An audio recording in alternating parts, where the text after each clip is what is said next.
The island of Sri Lanka rises from the Indian Ocean like a teardrop of emerald green. Here, the air is thick with the scent of rain-soaked earth and sweet frangipani blossoms. Monsoon winds sweep across vast plains, their whispers carrying secrets from one village to the next. In the highlands, terraced tea plantations cascade down mountainsides, their neat rows a stark contrast to the untamed jungle that borders them. This is a land of vibrant life, a sanctuary where nature's rhythm dictates the pace of all things. It is a world where ancient ways persist, hidden from the modern gaze. As the sun climbs high, the landscape awakens.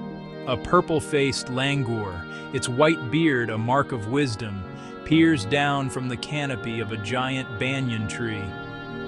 Below, a herd of elephants lumbers towards a watering hole, their great wrinkled hides caked in red dust. The air hums with the chorus of cicadas, a constant pulsating sound that is the very heartbeat of the jungle.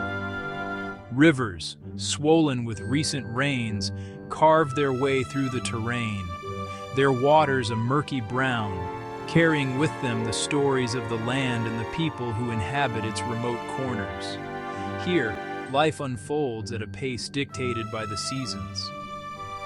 The people of the remote interior live in harmony with this powerful environment. Their homes, often simple structures of wattle and daub, blend seamlessly into the scenery. They are as much a part of this ecosystem as the leopards that stalk the shadows, or the peacocks that display their iridescent plumage in sun-dappled clearings. Their existence is deeply intertwined with the natural world, a connection that has shaped their culture and their most intimate traditions over countless generations. Our journey takes us deep into this world, far from the bustling cities and well-trodden paths. We seek to understand a way of life that is as complex as it is ancient. The path is not always clear. It winds through dense thickets and across rushing streams. We are guided by the calls of unseen birds and the quiet observations of the people we meet. They are the keepers of secrets, the guardians of traditions that have been passed down through time. Their stories are not written in books, but etched into the very landscape itself. In a small, secluded hamlet, nestled in a valley shielded by jagged peaks, we find a community that time seems to have forgotten. The houses are clustered together, their thatched roofs silvered by the sun and rain. Smoke curls from a central hearth, a sign of life and warmth within. It is here that we encounter our first, quiet revelation. We are introduced to a family, but the structure is unlike any we might expect. One woman, her eyes as bright and watchful as a jungle cat's, presides over the home, and by her side are not one, but 3 husbands. They are brothers. This arrangement, known as polyandry, is a tradition born of pragmatism and necessity. In these remote agricultural communities, land is the most precious resource. It is the source of sustenance, wealth, and identity. To divide a family's small plot of land among several sons would be to condemn each of them to poverty. The farm would become too small to support a single family, let alone several. The land would be fractured, its productivity diminished, and the family's future would be uncertain. This ancient practice is a solution, a way to keep the land and the family whole. The brothers share everything. They work the fields together, their movements a synchronized dance of planting and harvesting. They share the burdens of labor and the rewards of their toil. They also share a single wife. She is the anchor of the household, the central point around which their lives revolve. This is not a matter of casual arrangement, but a formal, deeply ingrained social structure. It is a testament to the community's ability to adapt to the harsh realities of their environment, a survival strategy passed down through the ages. Observing them, one sees not conflict, but a profound sense of cooperation. The eldest brother often holds a position of authority, but decisions are made collectively. There is a quiet understanding that binds them, a shared responsibility for the well-being of the family and the land. The children born of this union are considered children of the entire family, raised by multiple fathers and a single revered mother. It is a system that challenges our own definitions of family, revealing the diverse ways in which human societies have organized themselves to thrive. The daily life of the brothers is a study in quiet collaboration. At dawn, they rise together. There is little need for words as they prepare for the day's work. Each knows his role. One might head to the terraced fields to check the irrigation channels, his bare feet sinking into the cool, wet mud. Another might take the family's buffalo to graze in a nearby pasture, his voice a low, calming murmur to the powerful animal. The third may stay behind to mend tools or repair the fences that protect their crops from wild boar and other creatures of the jungle. Their bond is forged in the shared soil of their ancestral land. They have grown up together, learned together, and now they build a future together. This shared life eliminates the rivalry and competition that can so often arise between brothers in other societies. There is no dispute over inheritance, no jealousy over who has more or less. Their fortunes are intertwined, their successes and failures shared equally. This unity is their greatest strength, allowing them to manage a larger, more productive plot of land than any one of them could alone. Their relationship with their shared wife is governed by a subtle and unspoken etiquette. It is a system built on respect and a deep understanding of each other's needs. The wife, in her central role, ensures that fairness and harmony are maintained within the household. Her attention and affection are distributed with a wisdom that ensures no brother feels neglected. This delicate balance is crucial to the stability of the family and the community as a whole. It is a social dance of incredible complexity, performed with grace and dignity. As evening falls, the brothers return to the shared hearth. They gather around the fire, its flickering light casting long shadows on the walls of their home. They share a meal prepared by their wife, the food a product of their collective labor. They speak in low tones, discussing the day's events, planning for the morrow. In this quiet domestic scene, one can feel the strength of their unique family unit. It is a powerful illustration of how human relationships can adapt, creating strong, resilient bonds in the face of challenging circumstances. The woman at the center of this family is a figure of immense strength and quiet authority. Her position is not one of subjugation, but of central importance. She is the mistress of the house, the manager of its resources, and the emotional core of the family. Her marriage to the eldest brother legally extends to his younger siblings, a union that is recognized and respected by the entire community.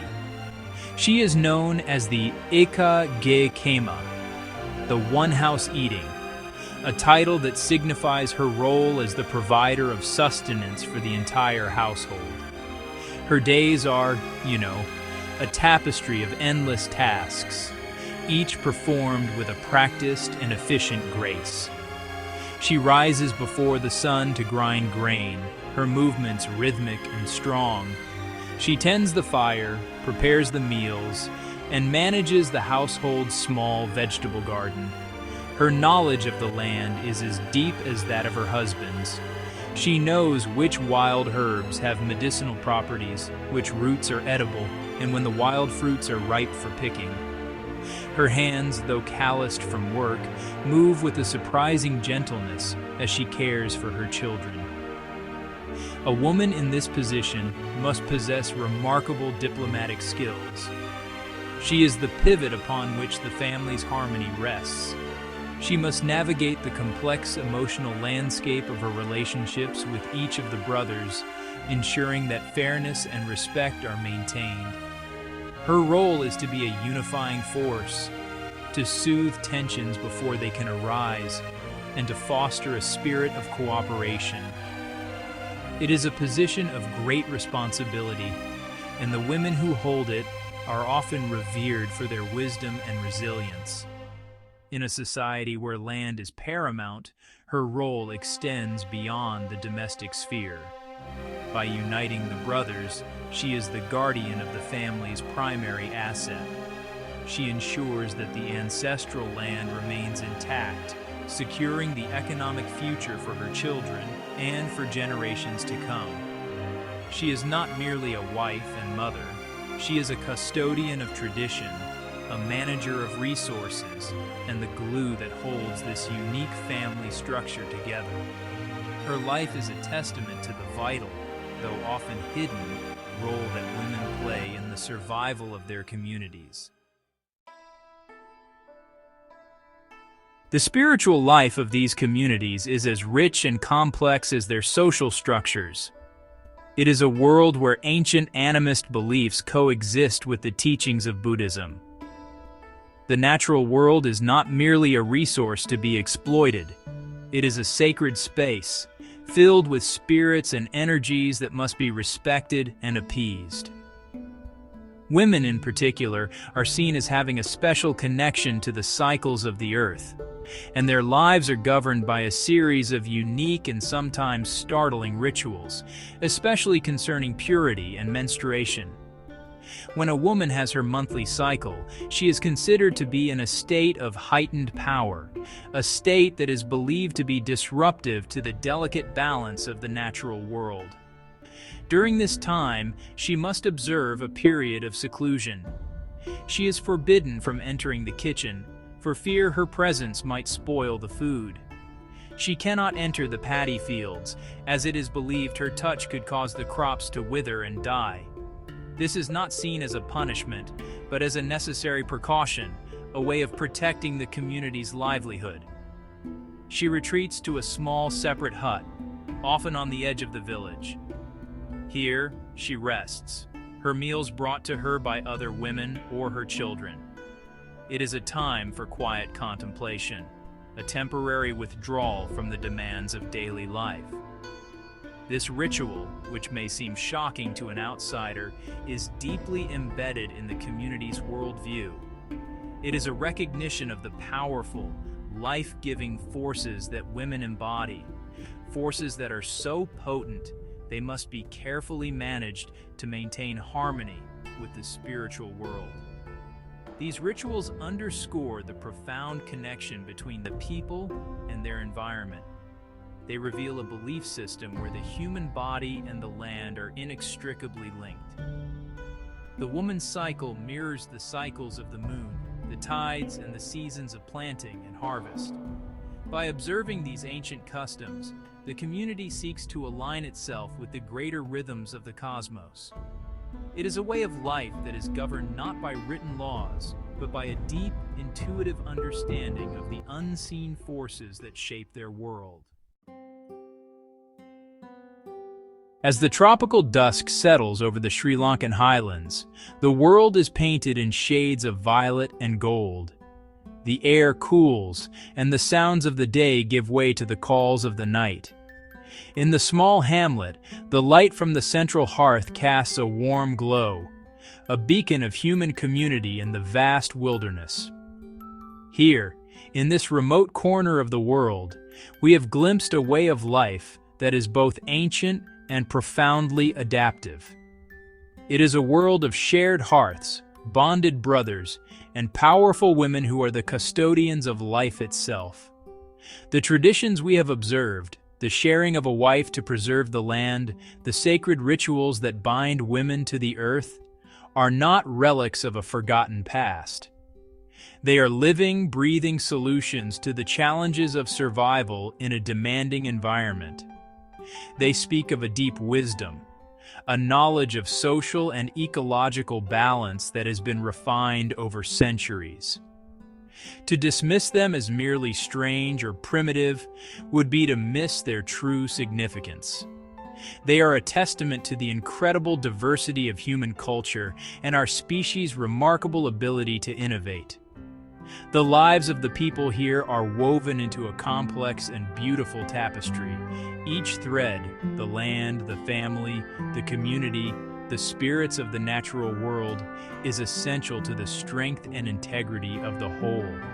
To pull at one thread is to unravel the entire design. It is a delicate balance, one that has been maintained through a deep-seated respect for tradition and a powerful sense of collective responsibility. Their world is a powerful reminder that there is more than one way to build a family, to manage a community, and to live a meaningful life. As we depart from this enchanting world, we carry with us not answers, but a profound sense of wonder. The whispering winds of Sri Lanka continue to hold their secrets, revealing them only to those who are willing to listen with patience and respect.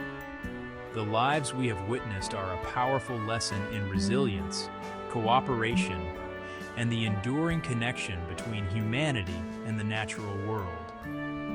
In the quiet strength of these hidden communities, we see a reflection of the intricate and often mysterious beauty of life on our planet.